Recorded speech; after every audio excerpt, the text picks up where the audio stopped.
Hello everyone, मैं नीलम तिवारी आप सभी का मैग्नेट ब्रेन्स में बहुत बहुत स्वागत करती हूँ। मैग्नेट ब्रेन्स एक ऐसा चैनल है जहाँ पर आपको किंडरगार्टन से लेकर 12th क्लास तक के सारे वीडियोस बिल्कुल फ्री अवेलेबल करवाए जाते हैं। ऐसा नहीं है कि आपको स्टार्टिंग की 2 वीडियोस देखने के बाद में कोई भी सब्सक्रिप्शन चार्ज देना हो। 100% फ्री एजुकेशन मिलती है आपको मैग्नेट ब्रेन्स चैनल पर। जैसा कि हम अपनी कक्षा 11वीं संस्कृत में कोर यानी भास्वती पुस्तक को पढ़ रहे हैं और उसके 5म पाठ तक तो पूरा कर चुके हैं और 6ठ पाठ जो हमारा है शुक शावको दंतः, इसका भी हमने अनुवाद का भाग 1 पढ़ लिया है। यहाँ पर ये कौन सी कथा चल रही है? यहाँ पर वो जो तोते का बच्चा है वो महाराज जो शूद्रक है उनको अपनी कहानी सुना रहा है, आप बीती सुना रहा है कि मैं एक जंगल में रहता था, ठीक है, विंध्यवटी में रहता था और वहाँ पर एक बहुत जर्जर जो पेड़ हो गया था, बहुत पुराना पेड़ था, उसमें मैं रहता था, सेमल के पेड़ में।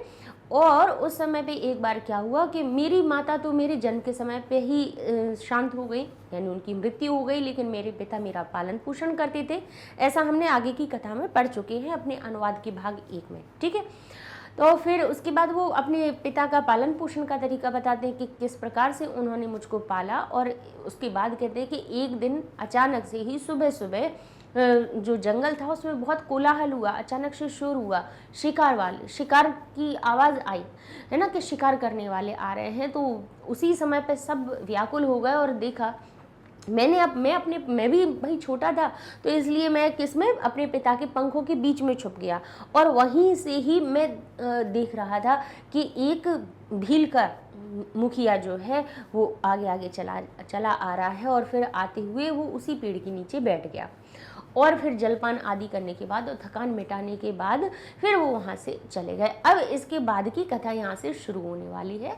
तो अब हम इसको शुक शावको दंतः के दूसरे अब इसको हम पढ़ेंगे कि इसके बाद क्या हुआ कि वो भील जो होता है, मुखिया जो होता है, और वो भील का जो सेनापति होता है वो चला जाता है, तो उसके बाद में क्या घटना होती है। तो यहाँ लिखा हुआ है एक तमस्तु जरच्छवर स्तम तस्मिन्नेव तरुतले मुहूर्त में व्यलंबत। अब देखिए कितनी अच्छी बात कही उन्होंने, कह रहे हैं कि एक तमह तू। अब इसको हम करने वाले हैं पृथक। जैसे ही भाई हमारा कोई भी शब्द है, जब तक वो विग्रह नहीं हो तब तक उसका अर्थ आपको नहीं समझ में आने वाला है। तो ये हो गया हमारा एक तमह तू, एक तमह तू, उनमें से एक। अब उनमें से एक कौन? कह रहे हैं जर छबर। अब यहाँ पे छबर जो है उसको शबर कर लीजिए। शबर का मतलब यहाँ पे जो कौन सी संधि हुई है? जरत छबर। तो शबर का अर्थ ये जो चा है इसके मेल से यहाँ पे छा में परिवर्तित हो गई। छत्व विधान हमने पढ़ाया हुआ है उसके अनुसार, ठीक है। तो शबर का अर्थ क्या होता है? भील। और इसके बाद ये सा लगा है, इसको हमने क्या दिया? शबरह। तस्मिन्नेव तरुतले, तरुमूले या तरुतले मुहूर्तम को अलग कीजिए तो एव अलग हो जाएगा। और व्यलंबत यानी विलंब करता है, रुक जाता है। कौन रुक जाता है? कहते हैं उनमें से एक कैसा? जरत यानी बूढ़ा भील तस्मिन्नेव उसी तरुतले, उसी पेड़ के तल में, उसी के पेड़ के तल के नीचे मुहूर्त में वो कुछ देर रुकता है, ठीक है, रुकता है, रुका वहां पे। अब कहते हैं अंतरिते च, और अंतरिते चले जाने पे, किसके चले जाने पर? सेनापतौ, सेना और च, पहले हम और बोलेंगे, अनुवाद करने में चा का अर्थ हम पहले ले रहे हैं। और सेनापति के चले जाने पर सुचिरम अरुरुक्षः तम वनस्पतिम आमूलात अपश्यत। हमारे भाई देखिए एक शब्द है, उसको जब तोड़ लीजिए तो अर्थ स्पष्ट हो जाएगा आपका। कहते हैं और सेनापति के चले जाने पर, अंतरिते चले जाने पर, वह जो कौन था? वही शबर, जरत छबर जो लिखा हुआ है, जर छबर यानी बूढ़ा भील सुचिर यानी बिना देर किए, सुचिरम यानी बिना देर किए हुए, क्योंकि भाई उनका जो उस समय पे काम था वो क्या था कि पक्षियों को मारना, उनका शिकार करना, ठीक है। अब उन्हीं के बारे में यहाँ बताया जा रहा है। तो वो कह रहे हैं कि उसके बाद में बिना देर किए सुचिर, ठीक है, सुचिरम अब ये हो जाएगा आरु रुक्षः, ये हमने स को विसर्ग में बदल दिया, तम अलग हो गया। यहाँ लिख देते हैं हम आरुक्षः, यानी चढ़ने की इच्छा वाला वह, तम उसको, किसको, वनस्पतिम, वनस्पतिम, नहीं तो चाहे तो माँ हलंत कर लीजिए, चाहे इसमें। फिर कहते हैं आमूलात, यहाँ से हमने माँ को हलंत किया तो बड़ा आ हमारे सामने निकला, तो हमने कहा आमूला, और दा को जो है वो हमने विग्रह कर लिया, दा को ता में परिवर्तित कर दिया, क्योंकि दा हमारा किसकी, जशतु संधि के कारण आया था। तो यहाँ पे हमने, और वो भी आधे दा को तोड़िए तो द में से पूरे दा को अगर आ विग्रह करेंगे तो आधे दा और आ में निकलेगा, ठीक है। आ में निकलेगा तो दा को तो हमने ता में बदल दिया, फिर हमने जो अ निकला था वो इसको दे दिया, तो ये हो गया अपश्यत यानी देखा। अब क्या हुआ, और सेनापति के अंतरिते चले जाने पर वह बहुत जल्दी ही, उसने जल्दी ही चढ़ने की इच्छा वाला, जल्दी चढ़ने की इच्छा वाले उसने, किसने, जबर जो हमारा जर छबर यानी बूढ़ा भील, उसने तम वनस्पतिम, उस वनस्पति को, उस पेड़ को, आमूलात यानी जड़ से लेके ऊपर तक, अपश्यत यानी देखा, उसने आमूलात ऊपर तक देखा, उसने नीचे से ऊपर तक देखा, और उत्क्रांतम एव तस्मिन् क्षणे, और उसी क्षण कहते हैं तद आलोकान भीतानाम शुक कुलानाम अशुभि उत्क्रांतम एव, यानी जैसे उत्क्रांत यानी निकल ही गए हों, जैसे किसको, और तस्मिन् क्षणे, जैसे ही उसने ऊपर तक देखा तो उसी क्षण तद आलोकन, उसको देख,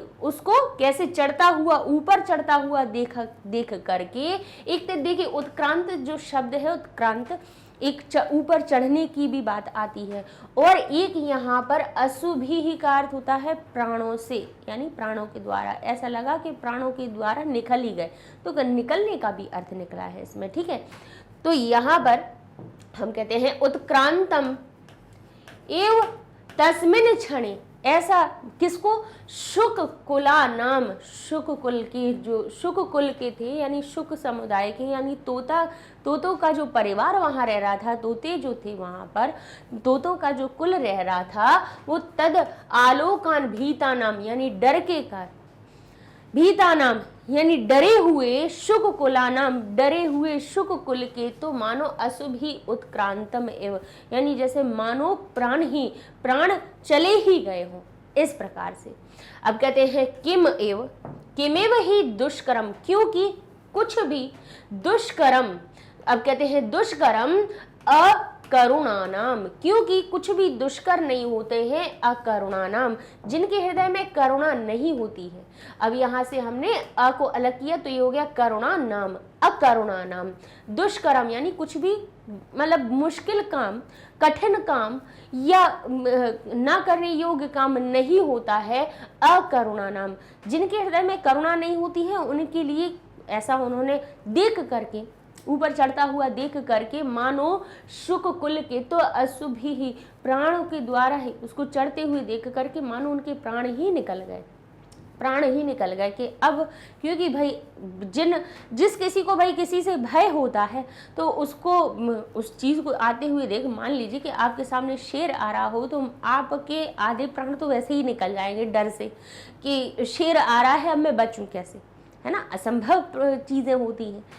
भाई जिसका जैसे वैर हो तो उसको तो आते हुए देख करके सामने वाले व्यक्ति के तो प्राण ही निकल जाएंगे। तो ऐसी ही स्थिति उस समय पे तोते जो थे, जो उस पूरे पेड़ पर रह रहे थे, उनको ऐसा उनका हृदय कहने लगा। पूरे जो भीता नाम डरे हुए शुक कुला नाम, भीत यानी डरे हुए जो शुक कुल थे, उन सभी के तो मानो प्राण ही निकल गए थे। क्योंकि किमेव यानी कुछ भी, दुष्कर्म अकरुणा नाम, करुण यानी जिसको के अंदर दया हो, और अकरुण जिसके अंदर दया नहीं हो। तो कह रहे हैं अकरुणा नाम, अकरुण जो भी व्यक्ति होते हैं उनके लिए किमेव ना दुष्करम, उनके लिए कुछ भी दुष्कर नहीं होता है। यतः स तम अयत्नेन एव पादपम आरुह्य फलानीव तस्य वनस्पतेः कोटरेभ्यः शुक शावकान गृहीत। क्योंकि उसके बाद क्या हुआ, कहते हैं क्योंकि वह तम उसको, उसके बाद की घटना बता रहे हैं, क्योंकि कुछ भी दुष्कर नहीं होता है। यतः स, उसकी बात कही, क्योंकि वह तम उसको अयत्नीन, यहां से हम अलग करेंगे, माँ को हलंत करेंगे तो यहां से शब्द हमारा निकल आएगा तम उसको अयत्नीन, बिना यत्न के द्वारा, यत्न यानी प्रयास करने के द्वारा, अयत्नीन यानी बिना प्रयास के द्वारा, एव अलग निकाल दीजिए। अयत्नीन एव यानी उसको, किसको, बूढ़े भील को देख करके, तम अयत्नेन एव उसको बिना यत्न के ही, पादपम यानी पेड़ पर, आरूह्य चढ़कर, आरूह्य यानी चढ़कर, फलान एव, अब फलानी जो लिखा हुआ है किसके, फलानी एव यानी फलों की भांति, तस्य उसके, किसके, उस वनस्पते है। तस्य का अर्थ वैसे तो उसका उसकी निकलते हैं, लेकिन वनस्पति शब्द में षष्ठी है, ये क्या बन रहा है, उसका विशेषण बन रहा है। तो कह रहे हैं उस वनस्पति के कोटरेभ्यः, कोटरों से।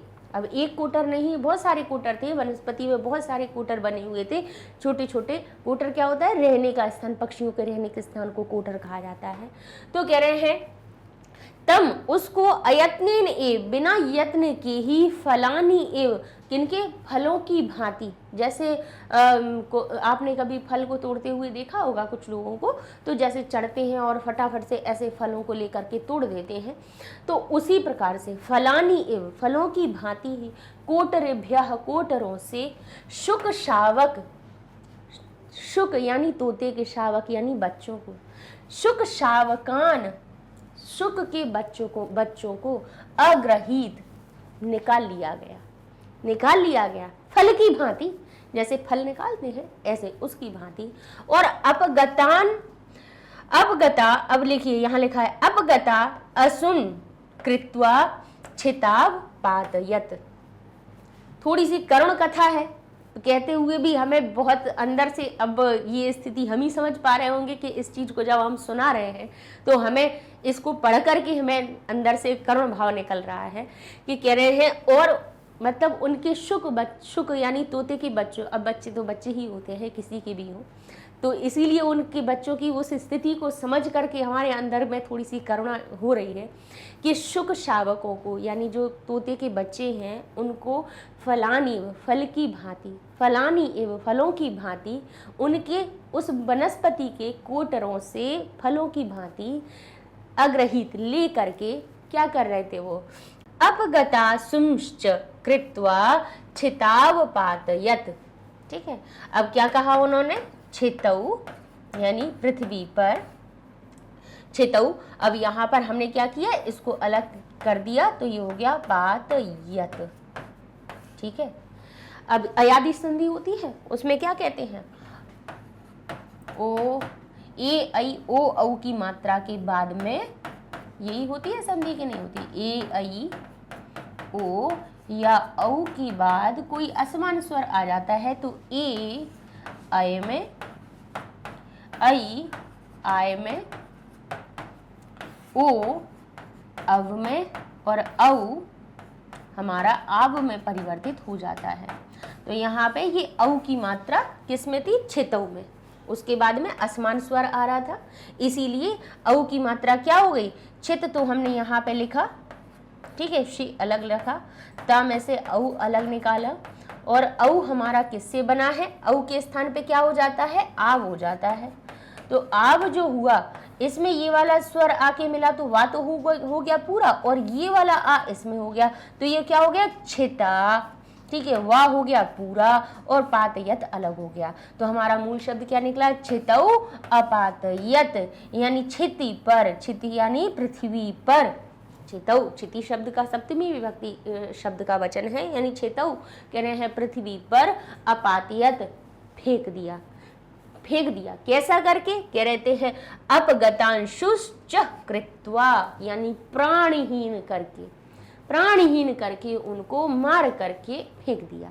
ठीक है, अपगतांशुम यानी अपगता यानी जिस चले गए हो भाई, अपगतांशुम जो लिखा हुआ है अर्थ कहते हैं जिसके प्राणों को हरण कर लिया गया हो, प्राणहीन करके, कृत्वा यानी करके, कहते हैं अपगताशुम च कृत्वा, और उनको अपगताशुम यानी उन जिनके प्राणों का हरण कर लिया गया हो, ऐसा करके उनको छितौ पृथ्वी पर अपातयत, फेंक दिया।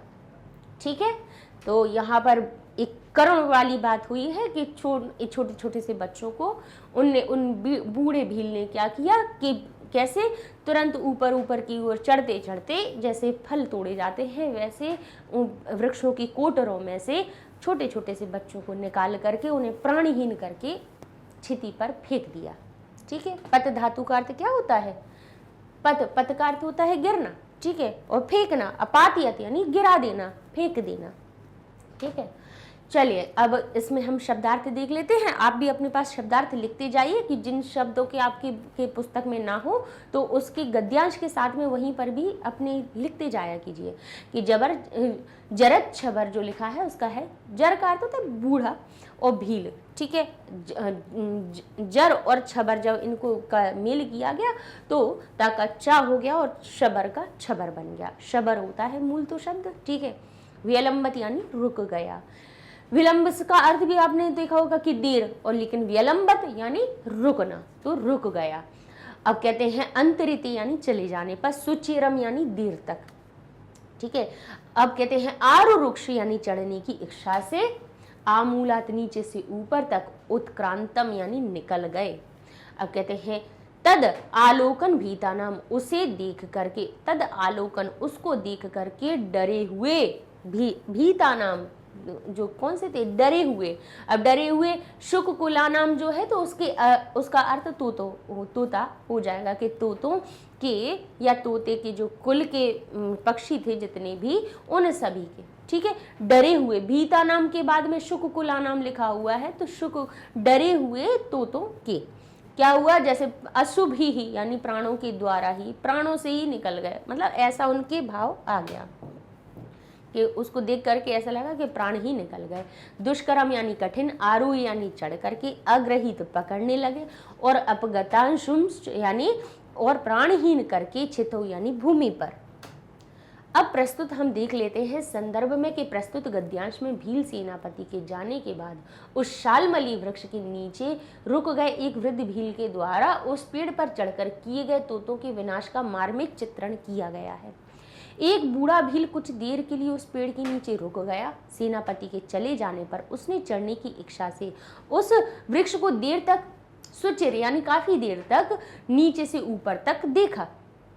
उस क्षण उसे देखकर डरे हुए तोतों के परिवार के प्राण मानो निकल ही गए थे। निर्दयी लोगों के लिए कुछ भी कठिन नहीं होता है, क्योंकि वह भील ज्यादा प्रयास किए बिना ही, अयत्नेन प्रयास बिना ही उस पेड़ पर चढ़कर फलों के समान, फलानी यानी फलानी एव फलों के समान, कोटरेभ्यः कोटरों से शुक शावकों को क्या करते हैं? पकड़ने लगा तथा प्राणहीन करके भूमि पर फेंकने लगा। अब इस प्रकार से ये चित्रण किया गया है, बड़ा ही मार्मिक चित्रण है। इसके बाद संधि विच्छेद हम देख लेते हैं। एक तमस्तु, क्योंकि एक क्या होता है कि कोई भी इस प्रकार की जब कभी भी कोई घटना सामने आती है तो हर एक व्यक्ति के अंदर, और जिसमें कि अब हम कहें कि लड़कियों की बात कहें, औरतों की बात कहें, या कोई भी फीमेल हो, तो उनके अंदर जो मातृत्व की भावना आती है, तो किसी बच्चे के लिए जब ऐसी कोई बात पढ़ते हैं तो स्वाभाविक रूप से ही अपने आप से अंदर कुछ करुण जो होता है, करुणा होती है, वो निकल कर सामने आ ही जाती है। और आज वही स्थिति हमारे सामने भी हो रही है कि उन छोटे से तोते के बच्चों के बारे में पढ़ करके हमें अंदर से अच्छा नहीं लग रहा है ऐसा, क्योंकि भले ही वो चाहे काल्पनिक कथा हो, भले ही कुछ हो, लेकिन ये तो एक भाव होते हैं सभी के अंदर से। लिखा हुआ है एक तमस्तु यानी एक तमह तू, यहाँ पर हमारी सत्व संधि हुई है। ठीक है, अब इसके बाद लिखा है जर छबर छबरस तस्मिन, तो यहाँ पे जरत ता का चा हो गया पहले, फिर इसके बाद चा के मेल से कौन सी संधि से हुआ, श्चुत संधि से। यहाँ पे स्तो इष्टुना इष्टुह संधि क्या कहती है, स्तो शुना शुह, ये श्चुत्व संधि कहती है कि स्तो यानी सा या ता वर्ग के बाद में अगर श या चा वर्ग दिख जाए, चा वर्ग का कोई भी अक्षर दिख जाए तो स शा में परिवर्तित हो जाता है, त चा में बदल जाता है, यानी पहला अक्षर पहले में बदल जाता है। बस ये कहने की बात है कि जैसे च छ ज झ य, ये हो गया त थ द ध और न, ध और न, ठीक है ना। तो यहाँ पर ये कहा गया है कि और ये और भाई एक शब्द क्यों छोड़ दें हम, है ना, यहाँ पे स्तो और ये हो जाता है श्चुह, ठीक है, यानी ये होगा शा वर्ग, ठीक है। स्तो का क्या हो जाता है, इसके बाद में शुना, यानी शा या चा वर्ग अगर पीछे है तो ता का चा बदल जाता है, था का छा हो जाता है, दा का जा हो जाता है, धा का झा हो जाता है, ना का या हो जाता है, ठीक है। यानी सा या ता वर्ग के बाद में अगर कोई भी चुना यानी शा या चा वर्ग हो तो ये ता, क्योंकि ता पहला अक्षर है तो चा वर्ग के भी पहले अक्षर में बदलेगा, था दूसरा अक्षर है तो वो भी उसके दूसरे अक्षर में बदलेगा, तो इस प्रकार से ये परिवर्तन हो जाता है। तो ता की जगह ये चा हो गया। फिर इसके बाद में जब चा का परिवर्तन हुआ और चा के बाद यदि क्रमशः सा हो जाता, श आ जाए तो छत्व विधान से ये श छ में परिवर्तित हो जाता है, ठीक है। तो जरत शबरह, और इसके बाद हमने ये सा को फिर से अपने किस में बदल दिया, विसर्ग में परिवर्तित कर दिया, क्योंकि यहाँ पे कभी भी आपको आधा सा के बाद में ता दिख जाए समझ जाइएगा कि यहाँ पे हमारी सत्व संधि का नियम लग रहा है। शा के बाद चा दिख जाए तब भी समझ जाना कि यहाँ हमारी सत्व संधि है। शा के बाद टा दिख जाए तब भी समझ लेना कि यहाँ पर हमें कुछ नहीं करना है, हमें इस सा को हटा करके इसके स्थान पे सिर्फ विसर्ग लगाना है और बस, ठीक है, आपका संधि विच्छेद हो जाएगा। तो कहा शबरह तस्मिन ए, ठीक है। अब आगे देखते हैं, लिखा है सुचिरम, यानी देर तक। सुचिरम को अलग किया तो यहाँ से आरुरुक्षः, फिर से देखिए सस्त दिख रहा था तो हमने इसको विसर्ग से अलग करके तम अलग लिख दिया, यानी देर तक उसको तम वनस्पतिम, उस वनस्पति को सुचिरम यानी देर तक चढ़ने की इच्छा से देर तक देखता है, ठीक है। वनस्पतिम अलग कीजिए तो आमूलात अलग हो जाएगा, दा का ता में परिवर्तित किया और दाक में से जो आ निकला है उसको अपश्यत अलग कर देते हैं, यानी देर तक चढ़ने की इच्छा से वो उस वनस्पति को आमूलात यानी जड़ से लेके ऊपर तक अपश्यत यानी देखा, ठीक है। अब यहाँ पे देखिए तम अलग कीजिए तो यहाँ से अयत्नेन अलग हो जाएगा, एन तृतीया विभक्ति वाला अलग कर देंगे और एव हमारे सामने अलग आ जाएगा, क्योंकि ऐ की मात्रा है, अ और ए के मेल से ही ऐ की मात्रा बनी है। तम अयत्नेन इव शब्द बन गया। फिर से देखिए फलानी फलानी इव शब्द से मिलकर बना है। अब गतांशु बना हुआ है तो अब गतासुम च से मिलकर बना है। अब यहाँ पे लिखा है छिताप, लिखा है छिताव पातयत, छिताव पातयत तो हमारा कहाँ से बना, आव बीच में दिख रहा है तो समझ जाइए छित अलग कर दीजिए, पातयत अलग कर दीजिए। तो ये आव अगर हमारे सामने आ रहा है तो आए, अब आव कहाँ से आते हैं, अयादि संधि से आते हैं। तो हमने आव देखा, आव किसके परिवर्तन से आता है, औ के परिवर्तन से आता है, तो हमने छित को चितऊ कर दिया और उसमें से अ बाहर निकाल के अपातियत यहाँ दे दिया, क्योंकि सारी चीज़ें कौन सी हो रही हैं, भूतकाल में हो रही हैं। अब थोड़ा सा हम शब्द रूपों को भी बता देते हैं। असु भी ही, असु इसका मूल शब्द होता है जिसका अर्थ प्राण होता है। क्या अर्थ होता है उसका, प्राण। जब अब भी ही कहाँ लगाया जाता है, तृतीया के बहुवचन में, ठीक है। अकरुणा नाम, जो करुण नहीं होते हैं, जिनके अंदर दया नहीं होती है, उनको अकरुण कहा जाता है। षष्ठी विभक्ति बहुवचन लग जाने पर अकरुणा नाम शब्द बन जाएगा।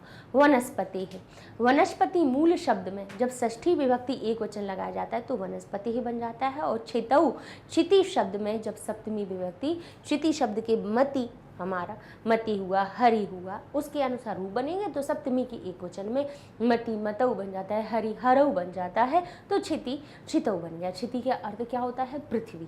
ठीक है, चलिए धातुएं देख लेते हैं। व्यलंबत, लंब धातु में वी उपसर्ग लग जाने पर जब उसका लंग लकार प्रथम पुरुष एक वचन में रूप बनाते हैं तो व्यलंबत बन जाता है। अब इसके बाद यहाँ पर लिखा है अग्रहीत, तो गृह धातु लुंग लकार में जब रूप बनाती है, ठीक है, लुंग लकार में बनाती है तब प्रथम पुरुष एक वचन का रूप आ जाता है। इस अपातयत कब बनता है? जब पत धातु में ऋच प्रत्यय लगाता है तो पत पात बन जाता है और या का आगमन होके उसका जब लंग लकार में रूप बनाया जाता है तब प्रथम पुरुष एक वचन में अपातयत बन जाता है। ठीक है, अब समास देख लेते हैं। लिखा है जरत छबरह, तो जरन चा असौ शबर, जरन यानी जो कैसे बूढ़े हो गए हो, जो शबर, उसको क्या कहा जाता है? भील, जिसको भील भी कहते हैं, और उनको बूढ़ा भील इनका अर्थ हो जाएगा। तरु तले यानी तरु के तल में, तो तरु शब्द में काकी के का अर्थ निकल रहा है, तरु यानी पेड़ के तल में, तो तरु शब्द में हम षष्ठी लगा देंगे तो हो जाएगा तरोह तले, षष्ठी तत्पुरुष समास का हमारा रूप बन जाएगा।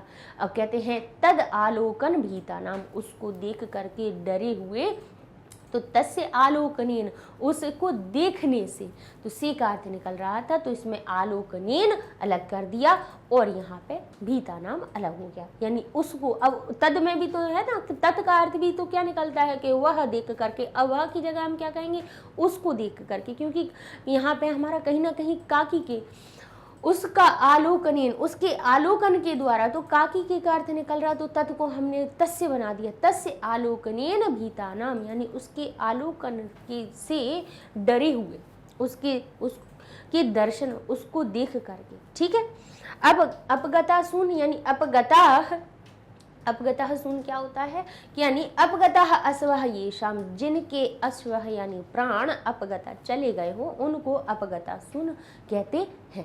ठीक है, अब आगे लिखा है, अब हम देख लेते हैं उत्क्रांतम कहाँ से बना हुआ है? उत उपसर्ग में क्रम धातु में इक्त प्रत्यय लग जाने से उत्क्रांत बन जाता है। ठीक है, नपुंसकलिंग जब उसका रूप बनाते हैं तो उत्क्रांत उत्क्रांतम हो जाता है।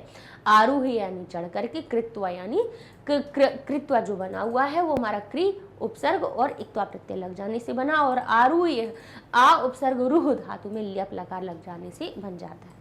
ठीक है, चलिए अब चलते हैं हम अपने अगले गद्यांश। अब लिखा हुआ है तातस्तु तद अवलोक्य विषाद शून्यम अश्रु जलप लुप्ताम दृश्यमित तस्तः।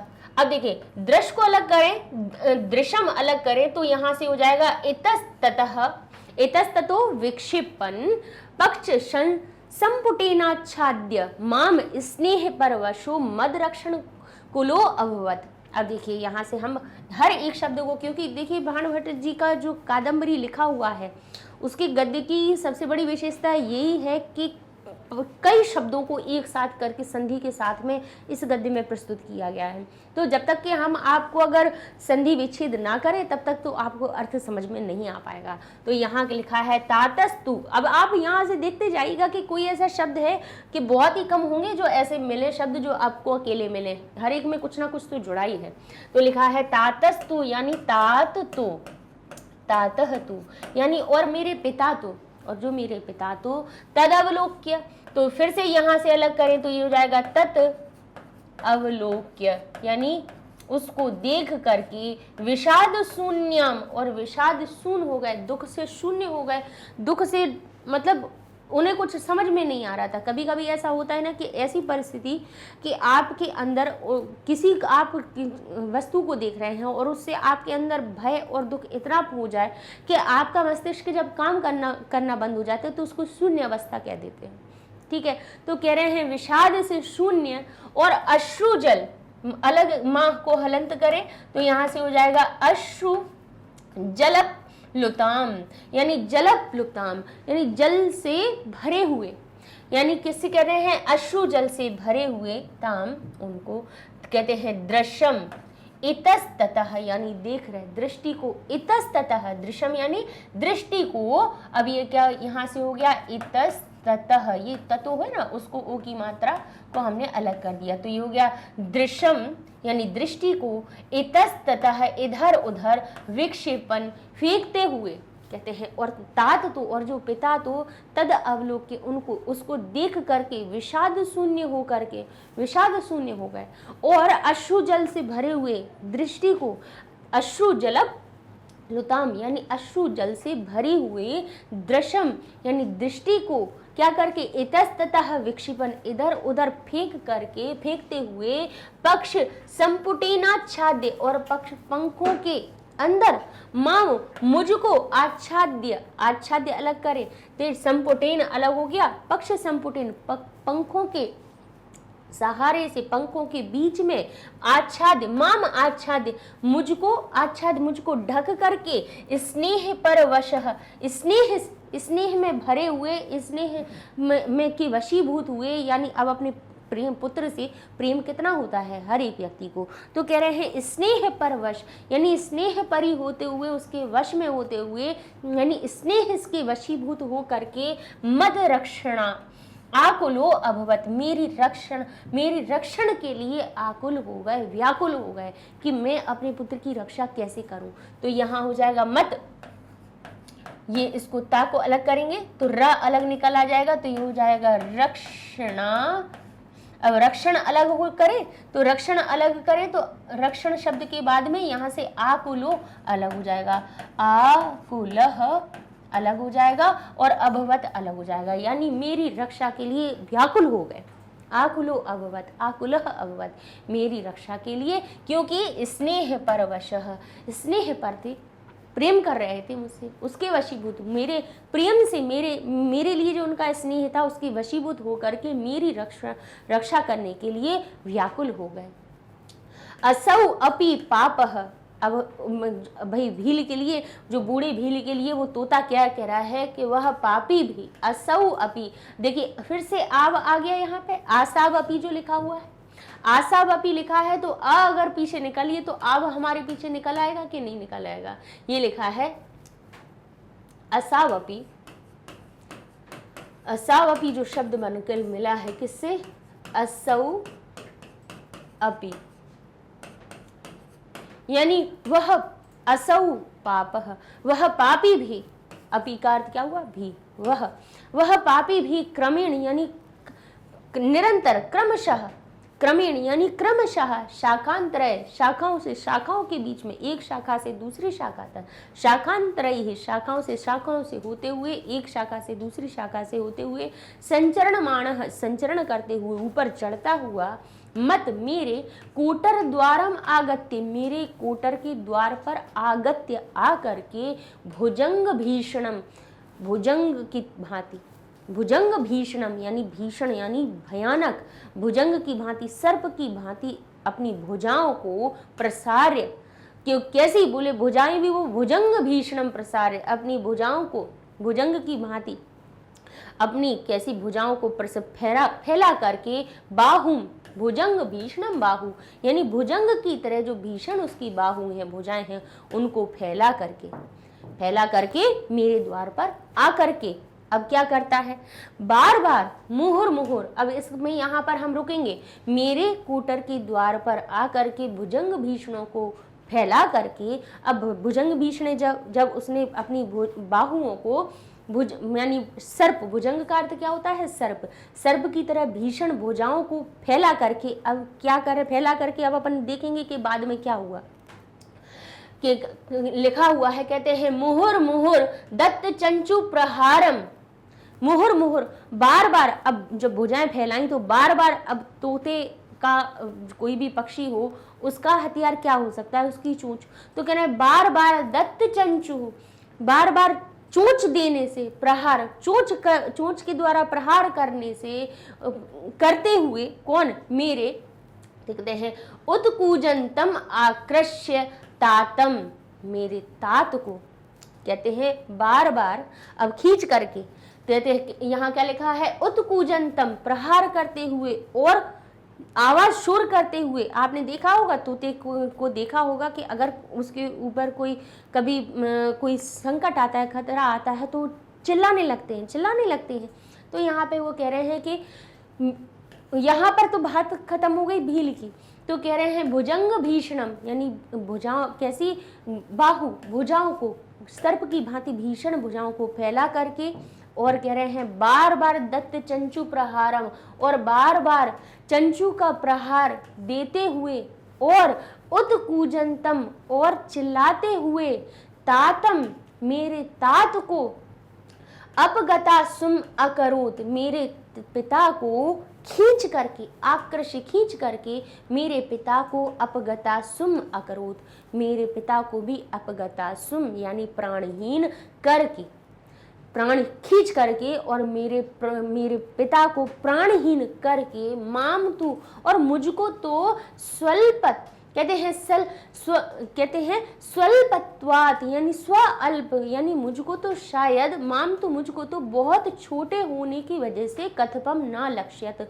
मुझको तो कुछ नहीं, कथमपि यानी बिल्कुल भी नहीं देख पाया, ना अलक्ष्यत यानी नहीं मुझको देख पाया, मुझको तो छोटा होने की वजह से नहीं देख पाया। लेकिन मेरे पिता को तो जो बार बार दत्त चंचु प्रहारम, बार बार प्रहार किसी क्या कर रहे थे, चंचु यानी अपनी चोंच का प्रहार कर रहे थे, और उत्कूजंतम, और चिल्ला रहे थे, उनको खींच करके मेरे पिता को अपगता सुम अकरोत, मेरे पिता को तो प्राणहीन कर दिया। लेकिन मुझको तो स्वल्पत्वात यानी बिल्कुल छोटा होने की वजह से, कथमपि ना लक्ष्यत, मुझको छोटा होने की वजह से नहीं देख पाया।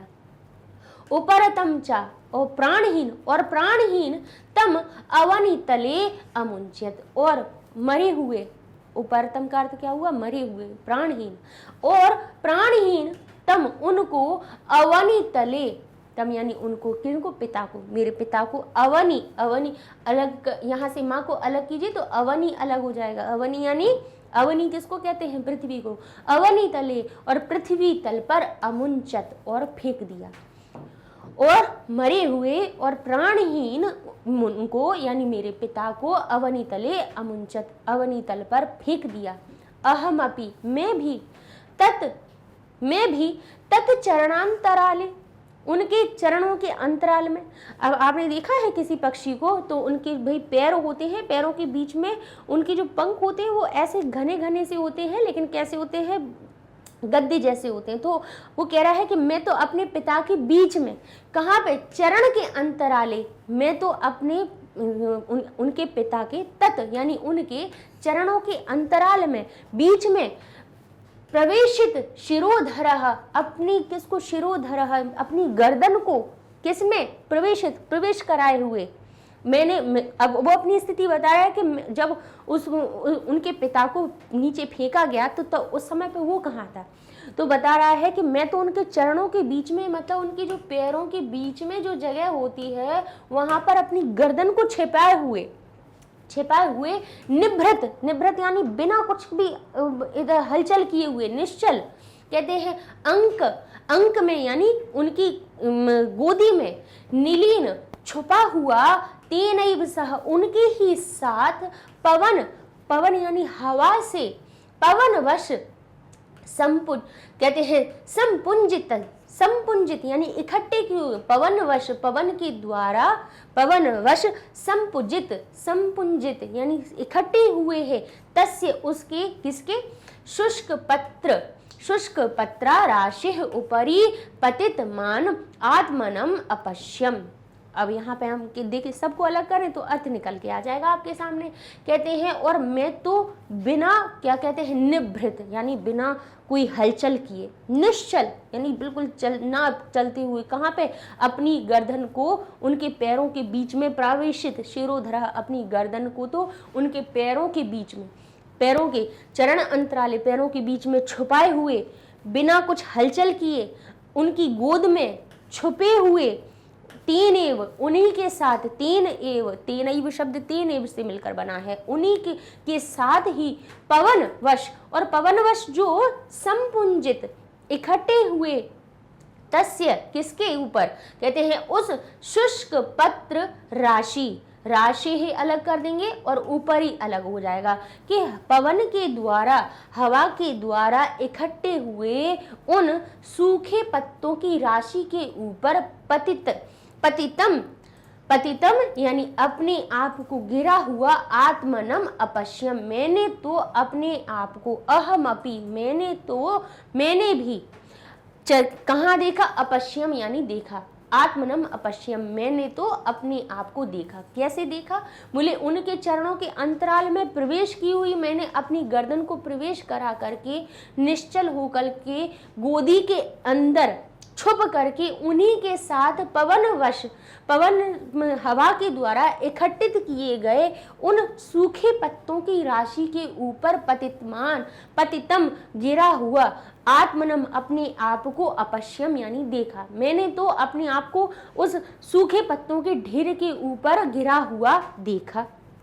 ठीक है, अब कहते हैं यावत च असौ, और जब तक असौ यानी वह तरु शिखरांतर, अब यहां से हमारा फिर से अलग हो जाएगा, कहते हैं तरु शिखरान अवतरती, जब तक वह यावत, ये यावत चासौ जो लिखा हुआ है किससे मिलकर बना है, यावत चासौ, यावत यानी जब तक, च और जब तक, असौ यानी वह, कौन, किसकी, भील की बात हो रही है, कहते हैं कि तरु शिखरान, तरु के शिखर को कहते हैं तरु के शिखरन से अवतरती उतरता है, यानी पेड़ के शिखर से उतरता है, जब तक वो भील क्या करता है, तरु के शिखर से यानी अब पेड़ के ऊपर शिखर से नीचे की ओर, शिखरांतर यानी नीचे की ओर, अवतरती उतरता है, तावत अहम, फिर से यहाँ से हो जाएगा तावद अहम जो लिखा हुआ है ये हो जाएगा तावत अहम, तब तक मैं क्या करता हूँ, कहते हैं पितरम यानी पितरम यानी पिता को, उपरतम यानी उपरतम यानी मृत हुए, उपरतम का अर्थ क्या हुआ, मरे हुए पिता को, उपरत और मां हलंत लगा लिया तो ये हो गया, देखिए संधि विच्छेद कर दें तो अच्छे से अर्थ समझ में आ जाता है, नहीं तो नहीं आता है, क्योंकि भाई हमारे भी जब जो सर थे उन्होंने भी बाणभट्ट की कादंबरी का एक महाश्वेता संवाद जो होता है उस समय उसको हमने भी पढ़ा है, तो उसमें भी हमारे जो गुरुदेव थे वो भी हमें इसी प्रकार से बताते थे, कभी उन्होंने ऐसा नहीं किया कि उन्होंने पूरा शब्द बोल दिया और उसका सीधा अर्थ बता दिया हो, कभी नहीं उन्होंने ऐसा किया। और यही ना ही भाई वो होता है ना कि हम जैसा गुरु से सीखते हैं वैसा ही हमारे अंदर भाव आता है। आज हम आपको सिखा रहे हैं तो आपके अंदर भी वो चीज़ आ जाएगी कि आप भी कभी भी किसी भी शब्द को देखोगे तो उसको बड़ा मान करके डर नहीं जाओगे, उसको आप तोड़ने का प्रयास करोगे और उसका अर्थ निकालने की कोशिश करोगे। यही हम एक क्या आपके अंदर रचनात्मक चीज़ आपके अंदर डालना चाहते हैं, इसीलिए हम हर चीज़ को आपको तोड़कर बताते हैं कि देखो यहाँ से ये वाला शब्द निकला, यहाँ से ये निकला, तो इस तरह से इसका अर्थ निकल रहा है, ठीक है ना। तो यहाँ क्या कह रहे हैं, उपरतम पितरम उपरतम यानी मेरे जो पिता कैसे हो गए थे, उपरतम, ठीक है। अब चाहे तो इसको हम क्या कर सकते हैं, यहाँ पे उपरतम को इस प्रकार से लिख सकते हैं और पितरम को भी ऐसे लिख सकते हैं, इधर माहलंत है तो माहलंत को भी लिख सकते हैं, यानी मेरे प्राणहीन, उपरतम यानी प्राणहीन मेरे मरे हुए पिता को उत्सृज्य छोड़ते, और तब तक मैंने क्या किया, जो मेरे मृत उपरतम पितरम मेरे जो मरे हुए पिता थे, उत्सृज्य फिर से अलग किया तो ये हो गया उत्सृज्य, अलग हो जाएगा, उत्सृज्य यानी छोड़ करके, नृशंस यानी निर्दयी एव, नृशंस एव यानी निर्दय की भांति, स्नेह रसान अभिज्ञो यानी स्नेह के रस को त्याग करके, यानी अपने मरे हुए पिता को उत्सृज्य छोड़ करके, जब तक वह तरु के शिखर से नीचे उतरता है तब तक मैं, तावत अहम पितरम उपरतम जो मेरे मरे हुए पिता थे उनको उत्सृज्य छोड़ करके, नृशंस एव यानी निर्दय की भांति, स्नेह रसान भिज्ञो, तो स्नेह रस अनभिज्ञ, ये क्या हो जाएगा, अनभिज्ञ है, यानी अब वो अपनी भी बात कह रहा है कि मैं स्नेह रस से अनभिज्ञ, यानी स्नेह का रस से अनभिज्ञ यानी ना जानने वाला, अनभिज्ञ यानी भैया ज्ञा का अर्थ क्या होता है, जानने वाला, और अनभिज्ञ यानी ना जानने वाला।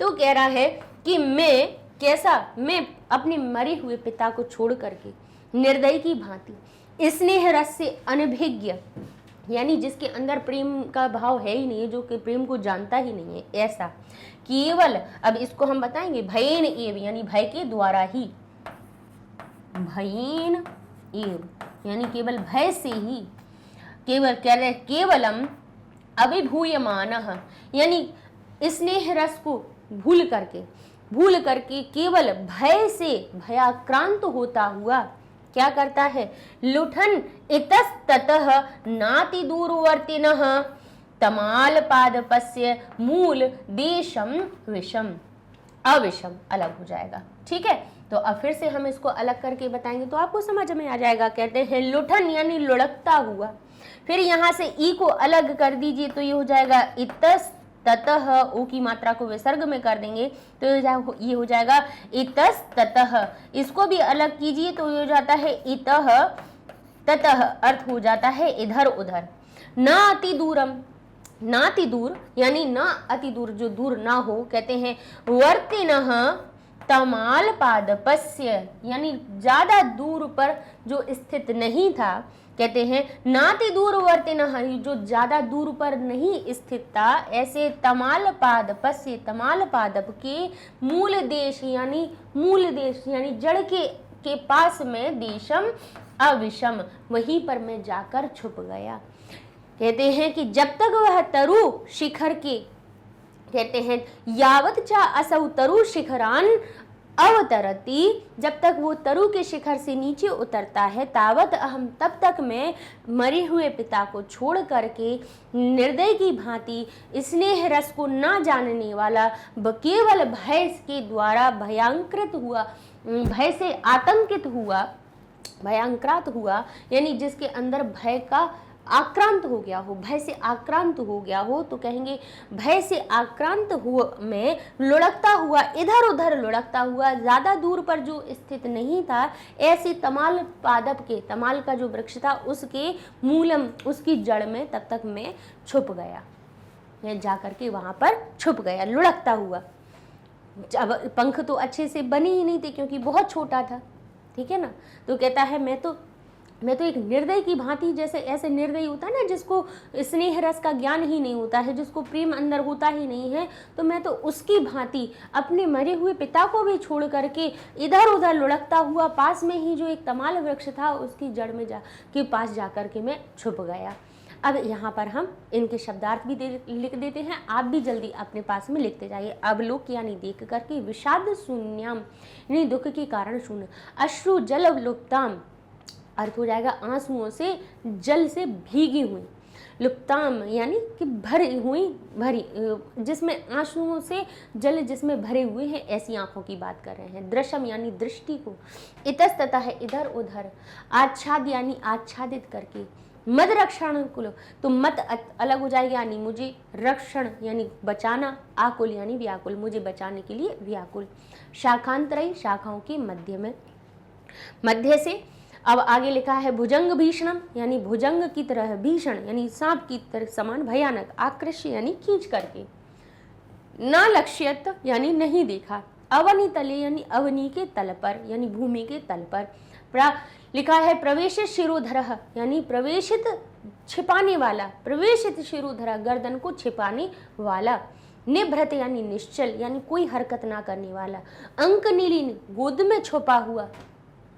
पवन व संपुंज तस्य कहते हैं संबुचित तस्य कि पवन के वश में संपुंजित, जो संपुंजित यानी इकट्ठे हुए, पुंज की भांति इकट्ठे हुए, उन पर, किन पर, हवा के द्वारा एकत्रित किए हुए, कौन से, शुष्क पत्रों की बात आगे कही है। उपरतम यानी मरे हुए, उत्सृज यानी छोड़कर, नृशंस यानी निर्दयी। स्नेह रस, अब देखिए स्नेह रस को अलग कीजिए तो अनभिज्ञ शब्द हमारे सामने अलग हो जाएगा। स्नेह रसानभिज्ञ यानी प्रेम के भाव को ना जानने वाला। अभिभूयमान यानी भयाक्रांत होता हुआ, भय से आक्रांतित होता हुआ। लुठन यानी लुढ़कता हुआ। ठीक है, चलिए अब इसका अर्थ देख लीजिए। अर्थ हम हमेशा कहते हैं अपनी पुस्तक को सामने रखिए, जो गद्यांश पढ़ाया है उसके साथ साथ में आप अपनी पंक्ति को मिलाते जाइए, नहीं तो आप पेंसिल से अपनी दूसरी एक अभ्यास पुस्तिका बना लीजिए, उसमें अर्थ को लिखते जाइए। ठीक है, अर्थ सही समझ में आ जाएगा ना, तो इससे जुड़े हुए जब प्रश्न उत्तर आते हैं तो आप आसानी से उनको हल कर पाएंगे, चुटकियों का खेल हो जाएगा आपके लिए। तो इस गद्यांश में उत्सुक शावक की रक्षा में व्याकुल उसके पिता का उस भील के हाथों मारा जाना और पिता के शरीर के साथ भूमि पर गिरे और उस तोते का प्राण रक्षा के लिए समीप में जो स्थित था तमाल वृक्ष के मूल भाग में प्रवेश करने का वर्णन है। मेरे पिता तो उसे देखकर, किसको? भील को देख करके दुख के कारण शून्य और अश्रु जल से भीगी हुई आंखों से इधर उधर देखते हुए स्नेह के वशीभूत होकर, स्नेहवश पर यानी स्नेह परावश यानी स्नेह में डूबे हुए, स्नेह से भरे हुए हो करके मुझे अपने पंखों से ढक करके मेरी रक्षा के लिए व्याकुल हो गए। उस पापी ने भी क्रमशः टहनियों के बीच से शाखांतरई यानी टहनियों के बीच से संचरण यानी संचरण करते हुए हमारी कोटर के द्वार तक, मत कोटर लिखा हुआ था कि मेरे कोटर के द्वार पर आगत्य आकर के अपनी सांप के समान भीषण भुजा को फैला करके बार बार चोट से प्रहार करते हुए और आवाज करते हुए मेरे पिता को खींचकर प्राण रहित कर दिया और मुझे तो छोटा होने के कारण नहीं देख पाया और मेरे मृत पिता को भूमि पर फेंक दिया।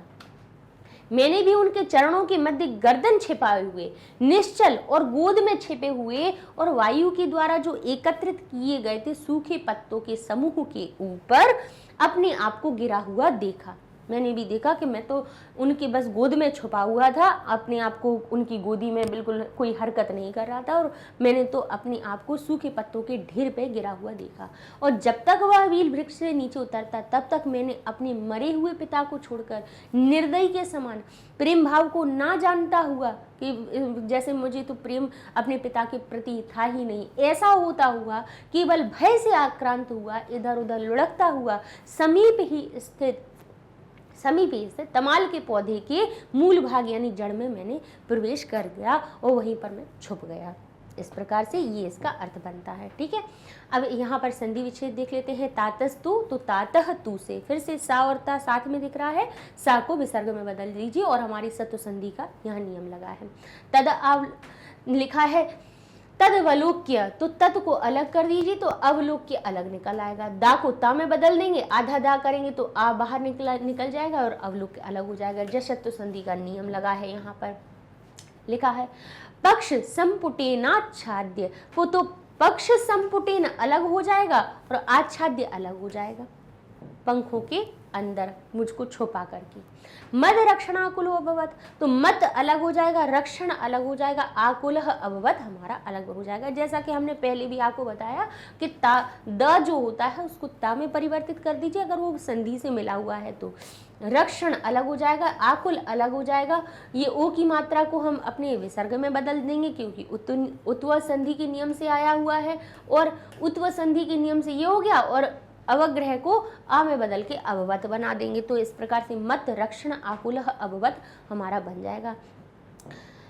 असाव अपी, तो असौ अपी, आव दिख रहा है तो आव को औ की मात्रा में बदल दिया, पहले अस लिखा, फिर इसके बाद जो आव था उसको औ की मात्रा में बदला, फिर उसमें से अ निकाल के इसको दे दिया, तो ये हो जाएगा हमारा असौ अपी। अब लिखा है तम, तम को अलग कीजिए तो यहाँ से अवनी तले हमारे सामने अलग हो जाएगा और ये अवग्रह का चिन्ह दिखे तो उसको आ में बदल के अमुंचत हम कर देंगे। पूर्व रूप संधि का यहाँ नियम लगा हुआ है। आगे देख लेते हैं तत्चरणांतरे तराले, लिखा है तत्चरणांतराले यानी तत्, ये जो च है उसको ता में परिवर्तित कर दीजिए। कौन सी संधि से? श्रुत्व संधि से। ठीक है, ता का भी चा हो गया। ठीक है, स्तो चुना इष्टुह से। फिर इसके बाद ता का जो चा में परिवर्तित हुआ, फिर न के साथ में आ आया तो चरणांतराले शब्द बन गया। निभृतम को अलग कीजिए करेंगे तो अंक नीली न अलग बन जाएगा क्योंकि ये जो हमारा सत्व संधि से स आया था उसको हम अपने विसर्ग में बदल देंगे और तेन अईव शब्द तेन और एव से मिलकर बना है। ठीक है, आगे देखिए शुष्क पत्र राशेरु जो लिखा हुआ है, तो राशि शब्द राशि है बना हुआ है, कहाँ से? षष्ठी के, ठीक है। राशि है शब्द बन गया, तो ऊ जो उसमें से निकला तो उससे हो गया ऊपरी, रा को विसर्ग में बदल दिया, ऊपरी अलग कर दिया, तो हमारा शब्द क्या बनेगा? शुष्क पत्र राशि है ऊपरी। अब आप फिर से देखिए यावत चासौ दिख रहा है, तो फिर से कर दिए यावत चा और असौ हमारा अलग निकल जाएगा। तरु शिखरात अलग हो जाएगा, तरु शिखरात यानी तरु के शिखर से न अवतरती, यानी जब तक वो नहीं उतरा तब तक, ठीक है। आगे देखते हैं, इसमें लुठन इतस्ततः, तो यहाँ पे लुठन अलग किया और इतस्ततः हमारा अलग हो जाएगा, और इतस्ततः को भी इतः और ततः सर्त संधि से अलग कर दिया। नाति दूरवर्तिनस्त तमाल पादपस्य, तो न अलग किया, पहले नाति दूर है तो न अति को अलग किया, अति दूरवर्तिनस्त लिखा हुआ था तो इसको फिर से हमने विसर्ग में बदल लिया, और ये तमाल पादप से अलग हो गया, तमाल पादप के न अति दूरवर्तिनः जो ज़्यादा दूर पर स्थित नहीं था और वहाँ पर जाकर के मैं छुप गया, ठीक है। अब देखते हैं दृश्यम शब्द, दृश्य शब्द है, स्त्रीलिंग शब्द है जिसमें भाई द्वितीय विभक्ति एक वचन लग जाने पर दृश्यम बन जाता है। आगे लिखा हुआ है आत्मनम, आत्मन शब्द पुरलिंग का है ये, जिसमें द्वितीय विभक्ति एक वचन लग जाने पर ये आत्मनम बन जाता है। पितरम भी पितृ शब्द में द्वितीय के एक वचन लग जाने पर बन जाता है। धातु रूप देख लेते हैं, अकरोत क्री धातु है, ठीक है, अ लगा हुआ है तो लंग लकार की बात है, त है तो प्रथम पुरुष एक वचन की, भाई आगे उपसर्ग अ दिख जाए तो भूतकाल की बात समझ लीजिए कि ये भूतकाल की बात हो रही है। त ताम नह कहाँ आता है? प्रथम पुरुष के एक वचन में।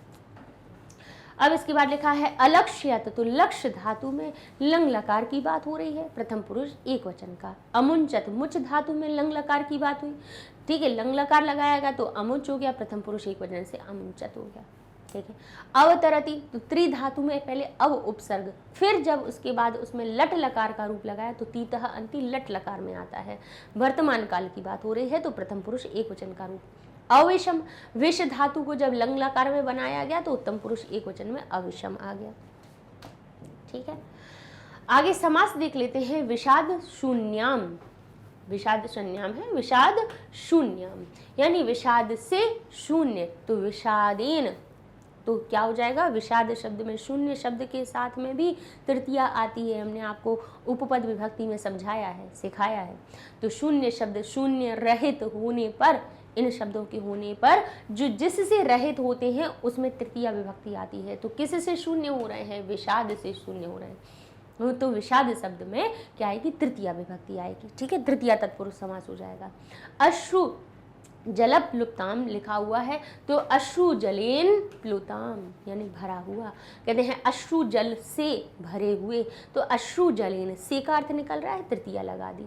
एक और हमारा किस प्रकार से विग्रह बन सकता है? अश्रुनाम जलयन, अश्रुओं के जल के द्वारा प्लुताम यानी भरे हुए, अश्रुओं के जल के द्वारा भरे हुए। मद रक्षणाम, मम रक्षणाय आकुल, मद रक्षणाकुल शब्द बना है मम यानी मेरी रक्षा के लिए, तो रक्षा शब्द में के लिए का अर्थ छुपा हुआ था, मम में मेरा अर्थ छुपा हुआ था, तो मत रक्षण शब्द जो था उसमें मम का अर्थ निकल रहा था यानी मेरी, रक्षणाय यानी रक्षा के लिए, तो रक्षण में चतुर्थी लगा दी और आकुलह शब्द को अलग कर दिया, यानी मम रक्षणाय आकुलह मत रक्षणाकुलह का विग्रह बन जाएगा।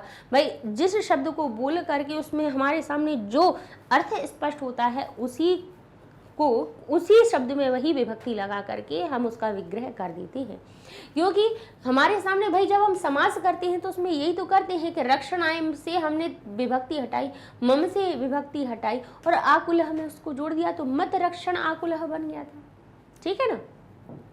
आगे देखिए, मत कोटर द्वारम यानी मेरे कोटर के द्वार पर, अब मेरे शब्द किससे बनता है? मम से, तो मत की जगह हम किया मम, कोटर के में काकी के का अर्थ निकल रहा था इसीलिए कोटर में सिया लगा दिया, षष्ठी लगा दी और द्वारम शब्द अलग लग दिया।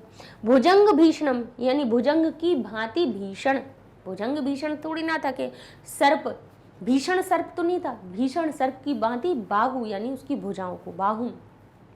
तो भुजाओं की विशेषता थी।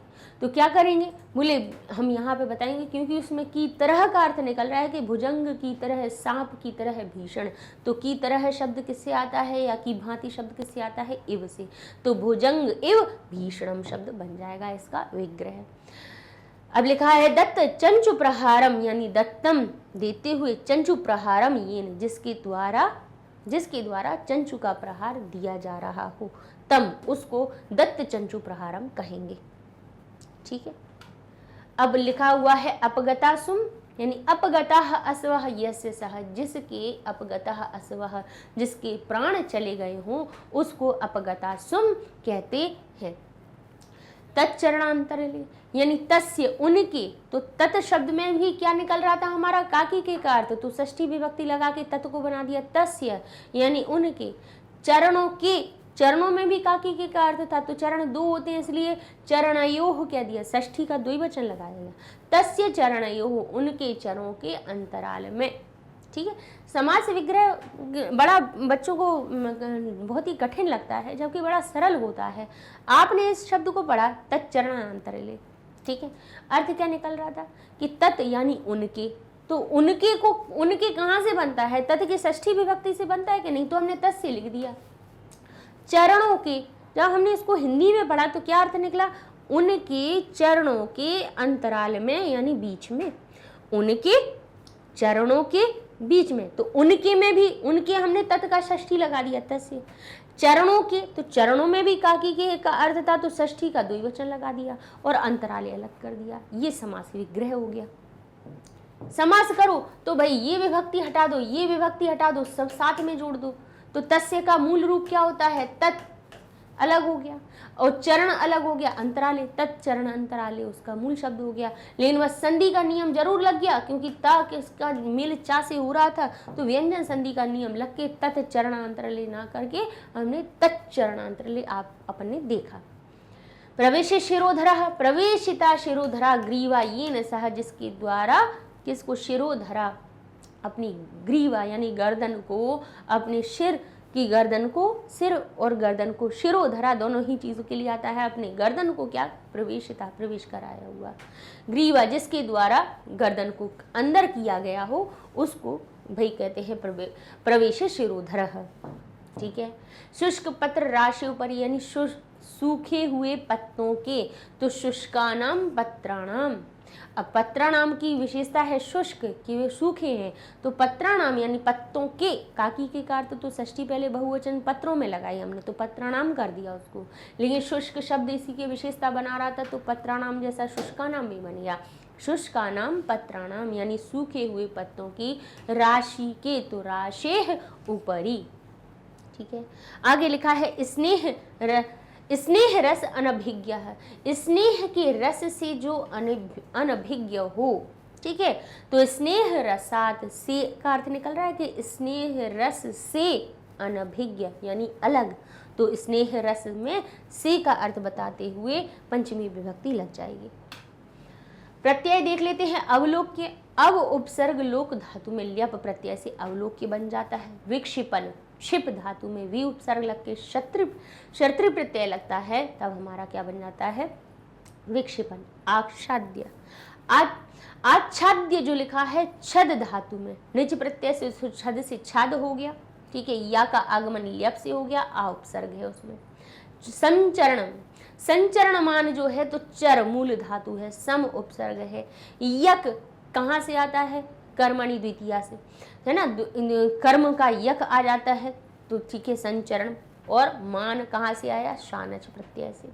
प्रसार्य, श्री धातु में प्र उपसर्ग, तो और सर से सार कैसे हुआ, णिच प्रत्यय से, और ल्यप लगा दिया, सो क्या हो गया, प्रसार्य हो गया।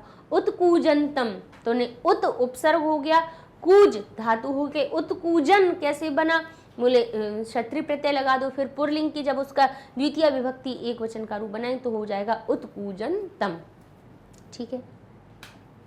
चलिए आगे और प्रत्यय देख ले। आकृष्य, कृष धातु में आ उपसर्ग, ल्यप लकार, या अंत में दिखे समझ जाना ल्यप लकार की बात हो रही है। प्रवेशित, विष धातु में प्र उपसर्ग लगा के जब नीचे प्रत्यय लगाया जाता है तो विष का वेश हो जाता है, तो प्रवेश हो गया। विश धातु थी, मूल वेश हो गया, इक्त प्रत्यय से प्रवेशित बन गया। उत्सृज उत उपसर्ग, सृज धातु में या कहाँ से आता है, लियप लकार से आता है। अभिभूयमान, भू मूल धातु होगी, अभी उपसर्ग लग गया, यक प्रत्यय लगा के फिर मानवान लगा दिया तो अभिभूयमान बन गया हमारा। निभृत में नि उपसर्ग है, भृ धातु में इक्त प्रत्यय लगाने से निभृत, मां हलंत कहाँ से आएगा, उसका नपुंसक लिंग रूप हो गया। इस प्रकार से लीजिए ये आपका गद्यांश के बाकी के अपने कितने हमने आधे तो गद्यांश हो ही चुके हैं, केवल 2 गद्यांश और रह गए हैं, 6वां 7वां 5 तक पूरे हो गए हैं और 6वां और 7वां 2 गद्यांश और रह गए हैं। इनको हम अपने अगले अनुवाद के पार्ट में पूरा कर देंगे, क्योंकि भाई अगर साथ साथ में हम अनुवाद बताना हो तो वो एक वीडियो में ही पूरा हो जाता है, लेकिन उसके अंदर के शब्दों को छुपे हुए होते हैं, उनको हम इसीलिए तोड़ के बताते हैं क्योंकि इसी से जुड़े हुए प्रश्न पत्र बनते हैं। प्रश्न पत्र में प्रश्न आते हैं, संधि पूछ ली जाती हैं, समास पूछ लिए जाते हैं, आपसे प्रत्यय पूछ लिए जाते हैं, शब्द पूछ लिए जाते हैं, धातुएं पूछ ली जाती हैं। तो आपको पता होना चाहिए कि हमने ये गद्यांश पढ़ा तो इसमें कौन कौन सी चीज़ें हमारे सामने आई।